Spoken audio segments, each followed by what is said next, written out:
Hi అండి అందరికీ. ఈరోజు అయితే వడియాలు పడుతున్నామండి. మా అమ్మ వాళ్ళ ఇంటి దగ్గర ఉన్నాను కదా అని చెప్పేసి వడియాలు పడుతున్నాను బీపు రవ్వతో. బీపు రవ్వ వడియాలండి, చేత్తో పట్టేవి, చెక్కడలాగా వత్తేయండి. అంటే ఎసరు తక్కువ పోయాలి. 1 గ్లాసు రవ్వకి 4 గ్లాసులు నీళ్ళు పోయాలి. మా అమ్మ పోస్తున్న గిన్నెతో 2.5 రవ్వ అండి. 2.5 రవ్వ అంటే ఖచ్చితంగా 10 గ్లాసులు నీళ్ళు పడతాయి. 1 గిన్నెకి వచ్చేసి 4 గిన్నెల నీళ్ళు అండి. 2.5 గిన్నెలు కాబట్టి 10 గిన్నెల నీళ్ళు అయితే పడతాయి. చూసి పోసుకోవాలండి. ఆ నీళ్ళలోనే సగ్గుబియ్యం వేయాలి. 1/2 కేజీ సగ్గుబియ్యం వేసాం, నానబెట్టాం 1 అరగంట ముందు. సగ్గుబియ్యం ఎక్కువైనా పర్వాలేదండి, కానీ తక్కువైతే అవ్వకూడదు, జిగురు రావాలి. బాగా ఉడకాలి సగ్గుబియ్యం అయితే. మధ్య మధ్యలో చూసి తిప్పుకుంటూ ఉండాలి.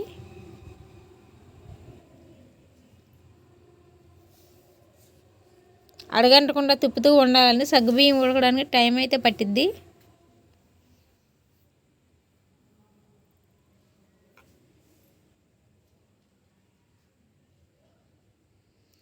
బీపు రవ్వ కొలుస్తున్నాను. 2.5 గిన్నెల బీపు రవ్వ అండి.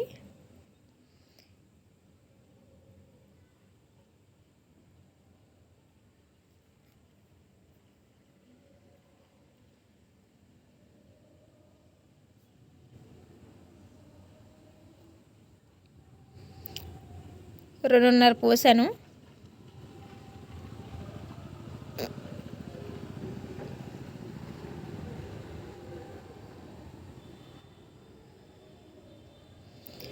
మళ్ళీ దీనిలో నీళ్ళు పోయాలండి, 1కి 1.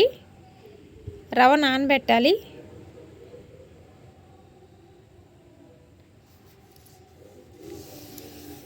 రెండున్నర రవ్వ కాబట్టి 2.5 నీళ్ళు పోయాలి.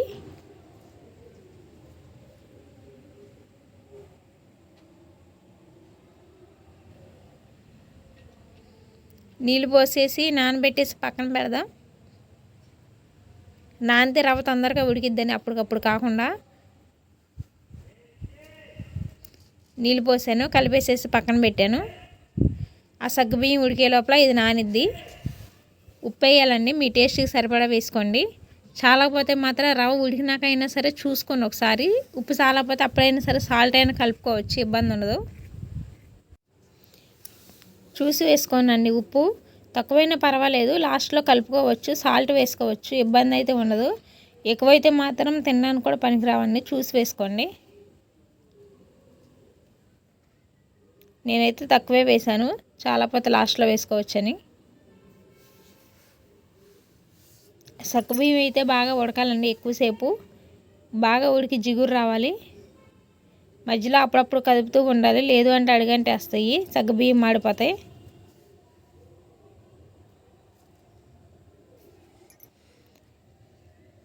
పచ్చిమిరకాయ అల్లం మిక్సీ పట్టాలండి. మిక్సీ పట్టేసి అల్లం పచ్చిమిరపకాయ పేస్ట్ కూడా వేయాలి. మీకు ఘాటుకి సరిపడా వేయండి. మీరు ఘాటు ఎంత తింటారో దానికి సరిపడా పచ్చిమిరకాయలు అల్లము మిక్సీ పట్టేసి పేస్ట్ వేయాలి.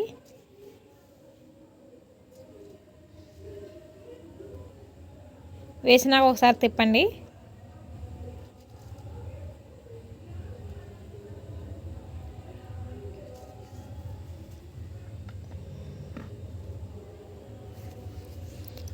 ఉడికిపోయినాయండి సగ్గుబియ్యము. రవ్వ ముందు నానబెట్టింది నిదానంగా వేయాలి, అయితే బాగా సెగ తగులుతుందని చెప్పేసి అంతా ఒకసారి వేసాము.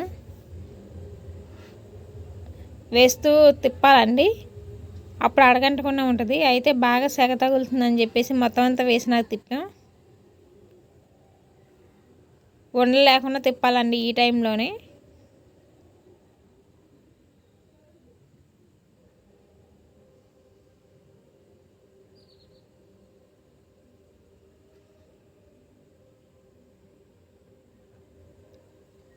ఉడికేదాకా తిప్పుతూనే ఉండాలి, లేదు అంటే ఉండలు కట్టేస్తాయి.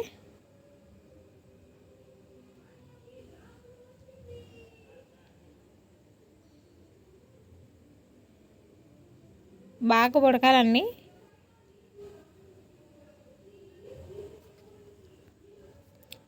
బాగా ఉడకాలి, ఉడికేదాకా తిప్పుతూనే ఉండాలి. లేదు అంటే ఉండలు కట్టేసిద్ది. ఉండలు కట్టేసి నేను చితివేసేయాలండి. ఇప్పుడు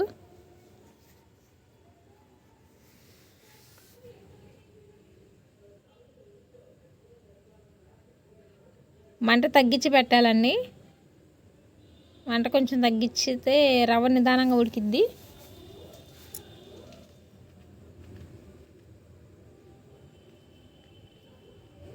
ఉడికిపోయిందండి, రవ్వ దగ్గరికి వచ్చేసింది. సోడా ఉప్పు వేయాలండి. సోడా ఉప్పు వేయడం మాత్రం మర్చిపోవద్దు. ఫస్ట్లో వేయలేదండి. ఫస్ట్లో వేస్తే రవ్వ ఎక్కువగా ఉడకబెట్టాం, గిన్నెకి సరిపోయింది అని సోడా ఉప్పు వేస్తే పొంగిపోయిద్ది అని చెప్పేసి ముందు వేయలేదు, లాస్ట్లో దించేటప్పుడు వేసాను. సోడా ఉప్పు వేయాలండి, గుల్లగా వస్తాయి వడియాలు, లేదు అంటే గట్టిగా ఉంటాయి.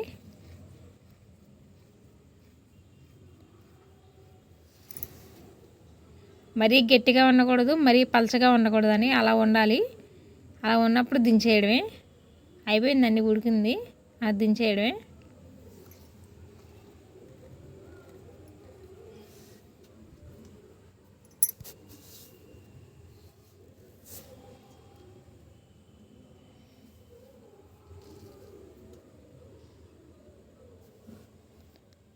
డిప్పలోకిను బకెట్లోకి తీసామండి. అది ఫ్యాన్ కింద పెట్టాం, చల్లారాలండి. 1 గంట 2 గంటలు పట్టిద్ది చల్లారడానికి. మధ్య మధ్యలో గెరుడుతో తిప్పుతూ ఉండాలి. చేత్తో పట్టే కదని కాలుతాయి, కాలిద్దని చెప్పేసి 2 గంటలు 3 గంటల దాకా అయినా సరే చల్లారాలండి. అప్పుడప్పుడు తిప్పుతూ ఉండాలి. మళ్ళీ రెండోసారికి అని చెప్పేసి మళ్ళీ పెట్టాము. ఇంకా రవ్వ ఉంది, 2 గిన్నెలు రవ్వ మిగిలిందని చెప్పేసి రెండోసారి కూడా మళ్ళీ గిన్నె పెట్టేసి మళ్ళీ దాంట్లోనే ఉడికిస్తున్నాము. అది అంతలోకి చల్లారుద్దని చెప్పి ఫ్యాన్ కింద పెట్టామండి. అందులోకి మా అన్నయ్య వాళ్ళ పిల్లలు వచ్చారు. మా చిన్నపిల్ల నేను తిప్పుతాను అత్త ఇటు గెరిటి, నేనే తిప్పుతాను, నేనే ఉడియాలు పడతాను అందని చెప్పేసి తనకి ఇచ్చాను గెరిటి, తను తిప్పుతుంది.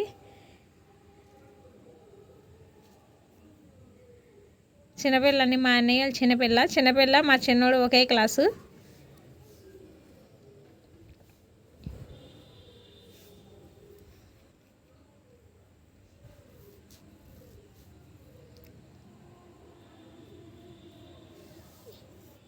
మహాలక్ష్మి అండి పెద్ద పిల్ల, చిన్నపిల్ల పేరు భవ్యశ్రీ. పెద్ద పిల్లని మహాలక్ష్మి. చెల్లిని తిప్పేది, నేను కూడా తిప్పుతాను, నేను కూడా ఒడియాలు పడతాను, నేను కూడా నేర్చుకుంటాను అని చెప్పేసి అది కూడా తిప్పుతుంది.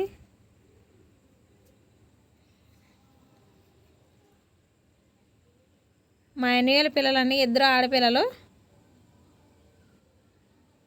పెద్ద పిల్ల 6th క్లాసు, చిన్నపిల్ల 2nd క్లాసు. ఉడికిపోయిందండి. మా వదిన వాళ్ళు మా అక్క వాళ్ళు వచ్చారు, ఒడియాలు పట్టడానికి పిలిచాను. చెక్కడాల గిద్దల్లో వేసి వత్తాలండి. అన్నీ చేత్తో పట్టలేము, చాలా పిండి అయిందని చెప్పేసి సగం పిండి ఏమో చెక్కడాల గిద్దలాగా వేసాము, చెక్కడల్లాగా. కొన్ని ఏమో చేత్తో పట్టాము. మా వదిన మా అక్క వాళ్ళ పిల్లలు అందరూ వచ్చారు. చెక్కడాల గిద్దలో సగం రవ్వ వేసి, ఎక్కువ రవ్వ వేస్తే పొంగిపోయిద్దండి, సగమే వేయాలి. వేసి అలా వస్తే చెక్కడల్లాగా ఉండి బాగుంటాయి వడియాలు. మిగిలిన సగం పిండి ఏమో చేత్తో పట్టాము.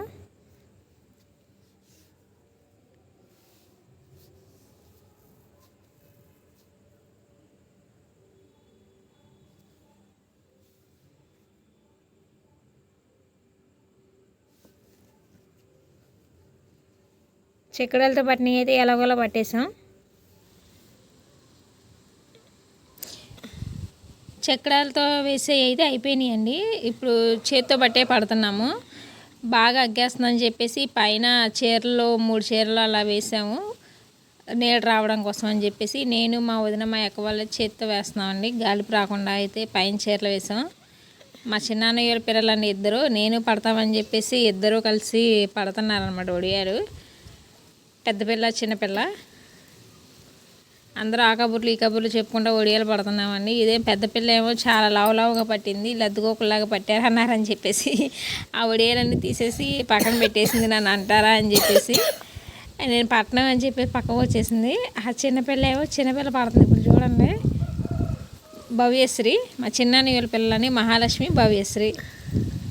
చిన్న ఒడియాలు నేను పడతాను, మీరేనా ఏంటి పట్టేదని చెప్పేసి ఇది పడుతుంది. చిన్న ఒడియాలు ఏ పని చేసినా సరే అన్నిట్లో మేము ఉంటామంటారండి. పిల్లలు మాత్రం చేసినా చేయకపోయినా చెయ్యంతా పాడు చేసుకుంటారు. ఇంటి పక్కన పిల్లవాడు వచ్చాడు, వీళ్ళు ఏదో చేసేస్తున్నారని చెప్పి చూసేద్దామని చెప్పి బొంగరం పట్టుకొని మా చిన్నవదనన్ని వాగుడికై అసలు ఎక్కడికి వచ్చినా సరే నోటికి పులి స్టాప్లు కామాలు ఉండవు, వాగింది వాగినట్టు ఏముంటుంది.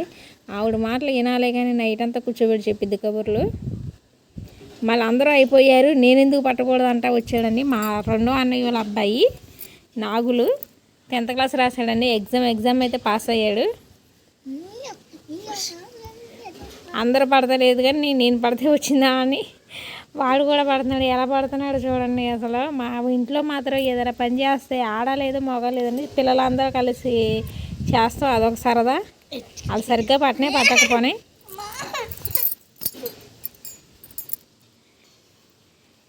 వాడు వచ్చి చూడండి ఎలా పడుతున్నాడు చూడండి.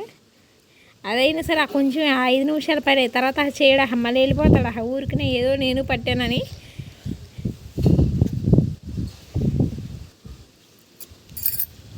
అదే పడుతున్నాడు, ఎలా పడుతున్నాడు. వద్దురా అన్నా సరే వింటలేదు. నేను కూడా పడతాను, నాకు ఒడియాలు పట్టడం వచ్చు కదా అన్నాడు. పట్టడం అయితే అయిపోయిందండి ఒడియాలు. మా అమ్మేమో వంట చేసేసింది, అన్నమును పప్పు వండింది.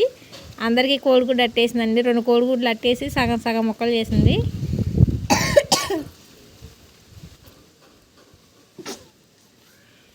మా అన్నయ్య వాళ్ళ అబ్బాయి ఇక్కడే ఉన్నాడు కదా అని చెప్పేసి మా ఇంటి దగ్గర తిన్నాడు.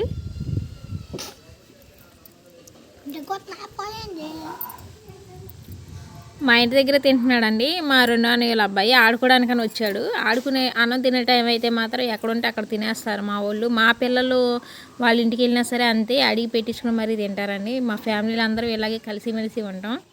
ప్రస్తుతానికైతే ఇప్పుడు వరకు మేము ఇలాగే కలిసిమెలిసి ఉంటామండి. అది ఆకలేస్తే మాత్రం ఆకలేస్తుందని పెట్టించుకుని మరీ తింటారు. తర్వాత మధ్యాహ్నం ఒకసారి వెళ్ళి ఆ చీరలు మొత్తం ఒకసారి కదిపి లేపేసేసి పక్కన పెట్టామండి, అంటే అతుక్కుపోకుండా ఉంటాయి అని చెప్పేసి. అంతా బాగానే ఉంది కానీ 2 నుంచి ముబ్బట్టేసిందండి. గాలి వాన వచ్చింది. ఈ 1 గంటకు తిప్పొచ్చాము, మళ్ళీ 2కి తీసుకొచ్చేసాం వడియాలు. ఎండవేమో వాసన వచ్చేస్తే ఏమన్నా చాలా భయం వేసింది. అదే 2:30కి అట్లా వచ్చేసిందండి గాలి. వాన లేదు కానీ గాలిలాగా వచ్చేసింది. ఎందుకైనా మంచిదని చెప్పి తీసేసాం. చెక్కడాలు అయితే ఎండిపోయినాయి వచ్చేసినాయి.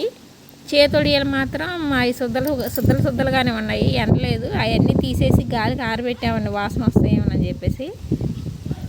చెక్కడాలు మాత్రం తీస్తున్నాం. ఇవి మాత్రం చక్కగా ఎండిపోయినాయి, పలచగా ఉంటాయి కదా అని చెప్పి. మళ్ళీ మా చిన్నోడున మా రెండో అన్నయ్య వాళ్ళ అబ్బాయి వడియాలు తీస్తున్నారు. అన్నిట్లో మేము ఉంటాం కదా అంటారు. అన్నీ వాళ్ళ చేతుల్లో లేనిదే మాత్రం మాకు ఏ పని అవ్వదు. చక్కగా తీసేస్తున్నారు పోటాపోటీ. నేను తీస్తాను మా ముగ్గురం కలిసి తీసేస్తాం మొత్తం అన్నీ. మా అమ్మాయి వడియాలు అయిపోయినాయి కదా, ఎండిపోయినాయి, ఏపుతాను కొంచెం టేస్ట్ ఎట్లా ఉంటుందో చూద్దామని చెప్పి మా అమ్మ ఏపేసింది. పట్టడం అయిపోయింది, ఎండడం అయిపోయింది, వండుకోవడం కూడా అయిపోయింది, తినేయడం కూడా అయిపోయిందండి. మా వీడియో కనుక మీకు నచ్చినట్లయితే ప్లీజ్ అండి సబ్స్క్రైబ్ చేయండి.